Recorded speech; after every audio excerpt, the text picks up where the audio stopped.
Olá pessoal, estamos aqui para mais uma aula de economia rural e hoje vamos entrar num tema novo.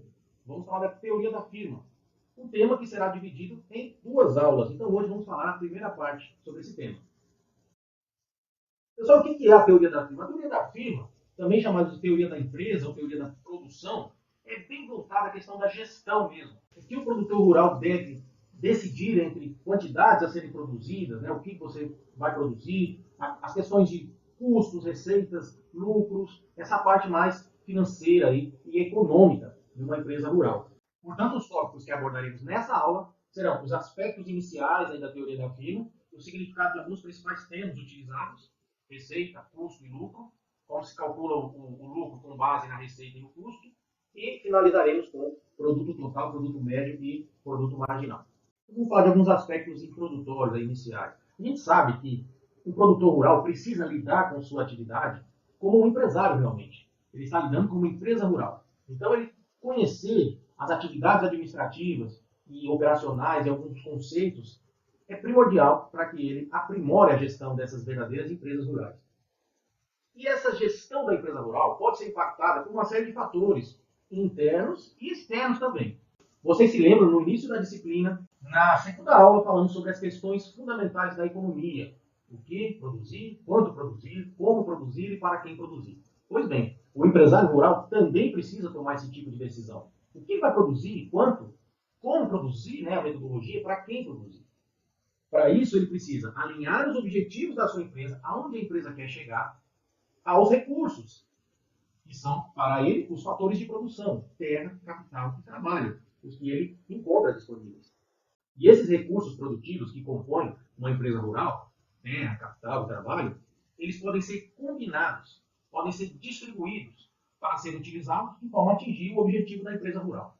E, por mais que o objetivo de uma empresa rural, seja pautado em questões de aonde ela quer chegar, o que ela quer atingir, sempre esse objetivo vai estar baseado no lucro, maximizando o lucro das empresas. Claro que uma empresa, para ela atingir, cumprir a sua finalidade, cumprir a sua missão, ela precisa ter o seu lucro maximizado. É só assim que ela vai conseguir pagar os seus funcionários, progredir como empresa. Então, muitas maneiras de maximizar o lucro são baseadas na minimização dos custos de produção. O produtor rural, muitas vezes, não consegue, na maioria das vezes, ele não consegue determinar ou ter um domínio sobre o seu preço de venda. Existem questões mercadológicas e particularidades do setor rural que vimos. Mas ele tem controle sobre os fatores internos, que são os custos de produção. Então, quanto melhor ele minimizar esses custos, mais ele vai atingir a maximização do lucro, que é o objetivo de toda a empresa. Porém, na utilização desses fatores de produção, terra, capital e trabalho, tem que se considerar que eles são determinados pela limitação. Eles são limitados. Não há em quantidade infinita nenhum desses recursos. Por isso, se combina também com o principal problema da economia, que é a escassez de recursos para atender as demandas da sociedade, que são ilimitadas. No caso, os objetivos do produtor rural, da empresa rural, são ilimitados também, mas eles têm que ser ajustados e, sim, infelizmente, limitados na medida da finitude desses recursos. Então, o produtor rural, sabendo desses limites, identificando os limites dos recursos que ele dispõe, ele toma as melhores decisões sobre como alocar, como empregar esses recursos, combiná-los de forma mais eficiente possível para poder conduzir as atividades de uma propriedade rural, para produzir da forma mais eficiente possível. E é disso que a gente vai falar. Dito isso, vamos entrar agora no significado de alguns termos para que vocês possam já ir se familiarizando, para que a gente, no decorrer desse tema, tenha uma compreensão total de vocês. Então, quando a gente fala empresa, firma ou unidade produtiva, é a mesma coisa. É a unidade de produção de bens e serviços, que é a propriedade rural, que a gente realmente considera como uma empresa produtora de produtos agropecuários. Nesse contexto, também a gente pode incluir e deve incluir as agroindústrias, as indústrias dos insumos agrícolas, fertilizantes, defensivos e os prestadores de serviços que envolvem a cadeia produtiva do setor rural. Outro termo, processo produtivo ou sistema produtivo, envolve ali aquela combinação dos fatores de produção que eu citei, terra, capital e trabalho, juntamente com outros insumos que são utilizados na propriedade rural, visando a produção desses bens ou serviços agropecuários. Agora, alguns termos cruciais para que vocês entendam na gestão das finanças da propriedade rural. Primeiramente, vamos falar aqui a diferença entre custo e despesa. Vocês pensam que são a mesma coisa? São sinônimos? Não. Vamos aqui diferenciar. Ambos são saídas de caixa. Custo e despesa saem do caixa da empresa. Mas a despesa é um tipo de saída de caixa não necessária para a produção. É necessária para o negócio como um todo, mas não para a produção. Por exemplo, podemos citar aqui as despesas administrativas, as despesas de venda, despesas financeiras. Os custos, sim, são saídas de caixa, mas que são vinculados à produção.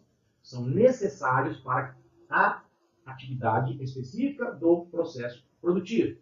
Por exemplo, compra de matéria-prima, insumos, arrendamento da terra, arrendamento de um galpão. São exemplos. Exemplo de despesa. Compra de material de escritório. É necessário para o negócio, saiu do caixa. Despesas ali administrativas são necessárias, mas não são necessárias nem vinculadas à produção. Por isso, são despesas. Dentro do contexto de custos, temos algumas classificações. Vamos falar aqui do custo fixo e custo variável. Custo fixo são aqueles que mantêm um valor constante no curto prazo. Não são afetados pelo volume que é produzido. Então, independente se eu produzir uma unidade ou 1000 unidades, o custo fixo existe e ele é inalterável. Exemplo, dentro da propriedade rural. Um aluguel de um galpão para armazenamento.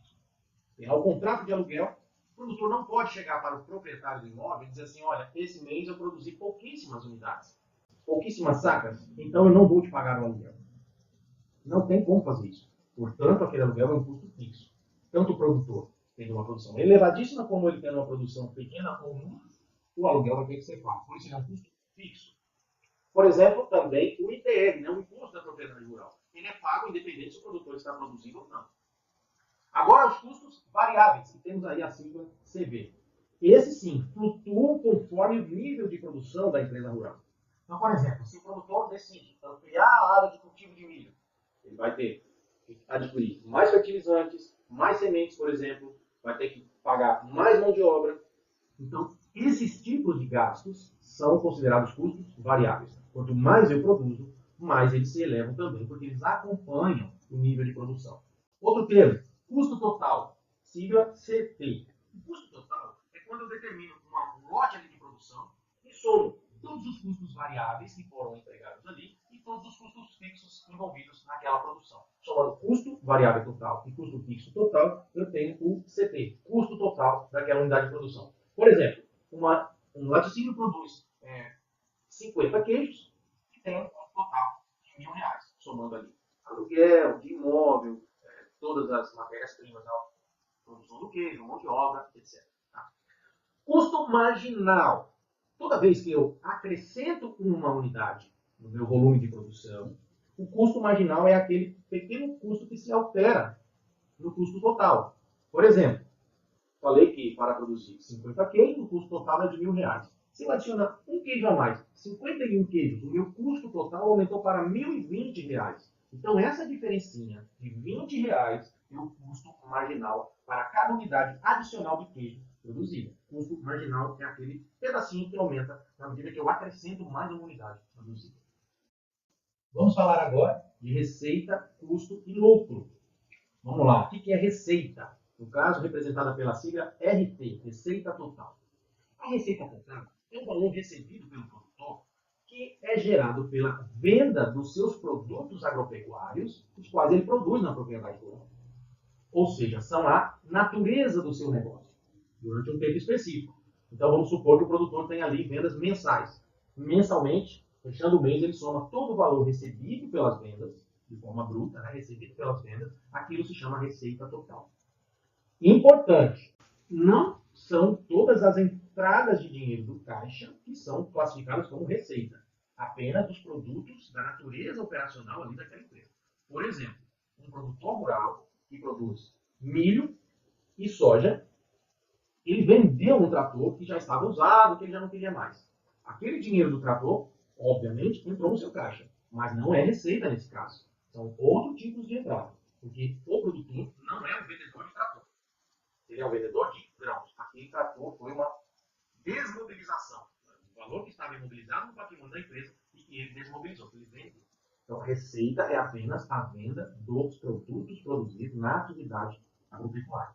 Como que eu descubro a receita total?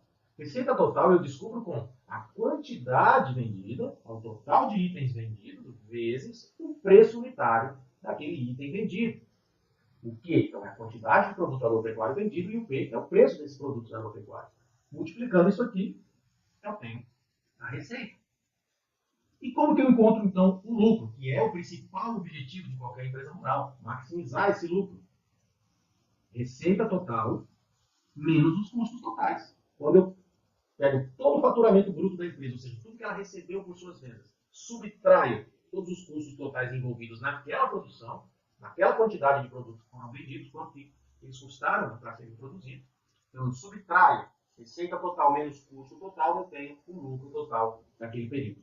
E para melhorar o nosso entendimento sobre o tema, nada melhor do que um exemplo, né, pessoal? Então, vamos aqui considerar que um produtor rural produziu 100 quilos de tomates e 100 quilos de batatas, com o objetivo de comercializar na feira local da cidade. Ele vai vender o quilo do tomate por R$2, enquanto o valor que pega no quilo da batata é de R$1. O agricultor calculou todos os custos envolvidos, tanto no cultivo do tomate como da batata, o transporte até a feira, etc. Então, o custo total de toda essa operação foi de R$200. Primeiro a gente vai descobrir qual foi a receita total, depois descobrir se ele teve lucro. Como esse produtor está trabalhando com dois tipos de produtos diferentes, o que é muito comum na produção rural, o produtor ter diversificação de produtos, temos que fazer o cálculo da receita de modo separado. Então vamos primeiro ver quanto que ele teve de receita com os tomates. Vamos supor que ele vendeu toda a produção que ele levou para a feira. Então, a receita com tomates, ele vendeu 100 quilos ao preço de R$2 o quilo. Já vimos que para calcular a receita precisamos multiplicar, a quantidade vezes o preço. Ou seja, 100 quilos vezes R$2. R$200 de receita com tomate. Guarda essa receita aí. Vamos ver agora a receita que ele teve com as batatas. Preço vezes quantidade, da mesma forma. Então, 100 quilos de batata vezes R$1, R$100 de receita com as batatas. Guarda também essa receita aí. Agora vamos somar, né, pessoal? A parte boa, somar quanto que esse agricultor faturou na feira. Receita do tomate mais receita da batata. 200 mais 100, ele faturou ali, faturamento bruto, ou seja, receita total, R$300. Então, precisamos calcular agora o lucro que ele teve com a venda desse tomate e a venda da batata. Vamos aplicar aquela subtração que eu falei agora há pouco. Então, o lucro total é igual à receita total menos os custos totais. Ou seja, a receita total foi 300 e os custos totais, como vimos, foi 200. 300 menos 200, R$100. Entendemos, então, que o lucro total do produtor rural nessa operação foi de R$100 durante esse período considerado. Agora nós vamos entrar em outro conceito. Produto total, produto médio e produto marginal. Primeiramente, para a gente entender, a gente falou que o produtor rural ele utiliza fatores de produção. Terra, capital, trabalho. E ele combina esses fatores de produção com a finalidade de produzir, posteriormente para vender e depois obter o lucro. Nesse processo de combinação, o produtor lida com alguns desses fatores no curto prazo, que são fixos, não tem como ser alterados. Então, aquela decisão do produtor, quanto irei produzir, muitas vezes, por algum desses fatores, fica limitado. Alguns desses fatores são fixos. Porém, existem outros fatores que podem ser alterados. E o produtor pode simular, alterar, diminuir ou aumentar um desses fatores de produção para verificar se aquilo melhora o seu resultado econômico ou não. Nesse sentido, a gente fala em período de curto prazo e período de longo prazo. Período de curto prazo, CP, se refere ao intervalo de tempo em que um ou mais insumos permanecem fixos e não podem ser variados, como, por exemplo, um ciclo de produção agrícola que a gente esteja analisando ali, no qual o fator terra não pode aumentar. Naquele período, o produtor rural tem aquela quantidade de hectares e não tem como aumentar. Então, é um fator de produção fixo. Mas, por exemplo, a quantidade de trabalhadores, ou fator trabalho, pode ser alterado. Ele pode experimentar uma produção com 10 trabalhadores, depois com 11, com 15. Isso pode alterar o seu volume produtivo. Quando a gente trata de um período em que um dos fatores, pelo menos, pode ser variado e o outro permanece fixo, a gente fala de curto prazo. Quando a gente fala de longo prazo, a gente já está falando num período de tempo mais longo em que todos os fatores de produção podem sofrer uma variação. Ao longo desse período, por exemplo, longo prazo, o produtor rural pode adquirir mais terra ou arrendar, expandir a produção daquela propriedade rural. Então, pode assim proporcionar uma variação no recurso produtivo terra. Mais uma vez, a melhor forma de compreendermos isso é por meio de um exemplo. Então, vamos considerar aqui uma situação de curto prazo, onde uma empresa rural tem um dos fatores de produção fixo. Vamos ilustrar imaginando o cenário seguinte. Um agricultor possui uma determinada área de terra produtiva. E esse é o seu fator de produção fixo. Naquele curto prazo, ele não pode aumentar a quantidade de terra que ele tem.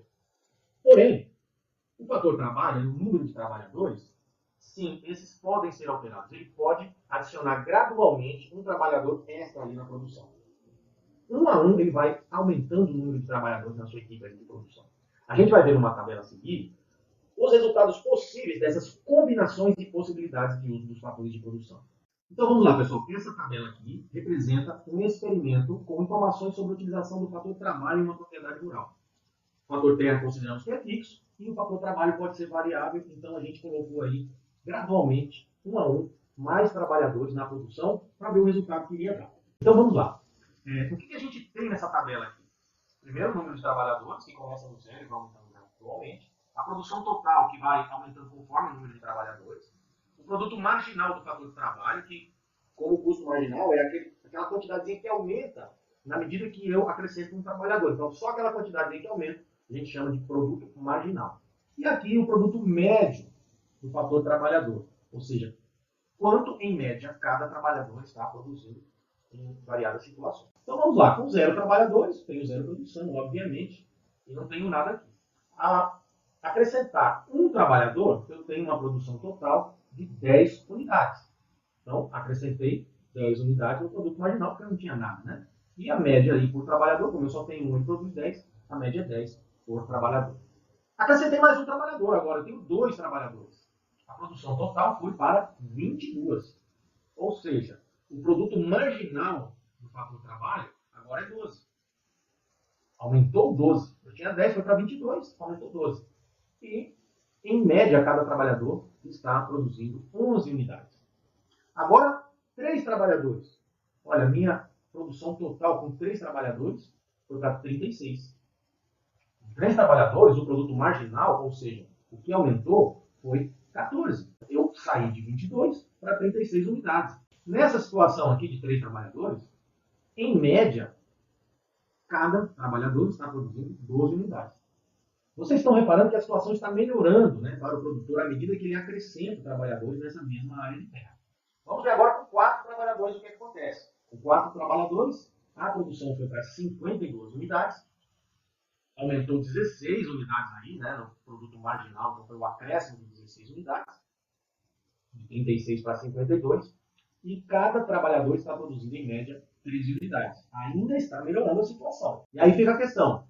Claro, professor, cada vez que aumenta o número de trabalhadores, a produção aumenta, porque um ajudando o outro, a produção até média de cada trabalhador melhora devido a essa colaboração mútua ali. Então, o produtor rural só tem a ganhar na medida que ele acrescenta trabalhadores ao processo. Será que é isso mesmo? Vamos prosseguir aqui na tabela. Por enquanto, o que a gente viu aqui, a relação entre terra e trabalhador, cada incremento aí na produção total está sendo progressivo, está aumentando em magnitude, tanto no total quanto por trabalhador. Temos aqui um produto marginal em ascensão, aumentando cada vez mais. Vamos ver a continuidade dessa situação. Olha aqui a situação começando a mudar, pessoal. A partir do 5º trabalhador, eu ainda tive um aumento na produção total, foi de 52 para 65, porém o produto marginal, ou seja, a quantidade que aumentou no acréscimo desse 5º elemento, foi de apenas 13 unidades, e não continuou crescendo como vinha crescendo aqui. O produto em média de cada trabalhador ainda continuou sendo 13. Mas veja, a partir do 6º trabalhador, a produção total ainda aumentou para 77,4, porém esse acréscimo foi menor ainda, foi só de 12,4, e aí o produto médio por trabalhador, 12,9. Assim sucessivamente, à medida que eu acrescento o 7º trabalhador, para 10, 12,5, 8º trabalhador, então essa relação vai diminuindo, até chegar no ponto máximo aqui, quando eu tenho 11 trabalhadores, a produção total nem aumenta mais, ela até diminuiu um pouquinho, O produto marginal foi -1, foi negativo, né? Porque eu tive uma diminuição da produção, eu tenho gente demais, um curto espaço de terra. O produto médio por trabalhador foi de 9 unidades. Por que isso passa a ser desinteressante para o produtor rural? Porque a mão de obra tem custo pela quantidade de trabalhadores que ele tem. E o rendimento desses trabalhadores começa a diminuir. A gente viu na terceira coluna aqui da tabela que inicialmente o produto marginal é crescente. À medida que eu vou acrescentando trabalhadores, o produto marginal é crescente. Eu melhoro significativamente a quantidade que vai sendo produzida até o quarto trabalhador. Após o quarto trabalhador, após o quinto e assim por diante, ele vai se tornando decrescente, até eventualmente se tornar um negativo. Nesse caso, a partir do 11º. Esse padrão de comportamento aí do produto marginal é conhecida como lei dos rendimentos decrescentes. Quando quantidades adicionais de um fator de produção variável, como o trabalho, são acrescentadas a uma quantidade fixa de outro fator de produção, que no nosso caso aqui foi a terra, o aumento na produção total inicialmente aumenta. Porém, à medida que mais do fator de produção variável tem adicionado, no caso mais trabalhadores, a eficiência desse fator vai diminuindo, podendo até mesmo resultar em valores negativos. Ineficiência produtiva, prejudicando aquilo que a gente falou no início, o objetivo principal, que é a maximização do lucro. A gente tem que ficar ligado nesse item aqui, que também é importante, né? A produtividade média aqui, né? O produto médio, que ele é obtido dividindo a produção total pelo número de trabalhadores. Então, ele nos mostra quanto cada trabalhador, em média, está produzindo. Note que, assim como o produto marginal, ele também começa crescendo e, depois de um certo ponto, começa a diminuir.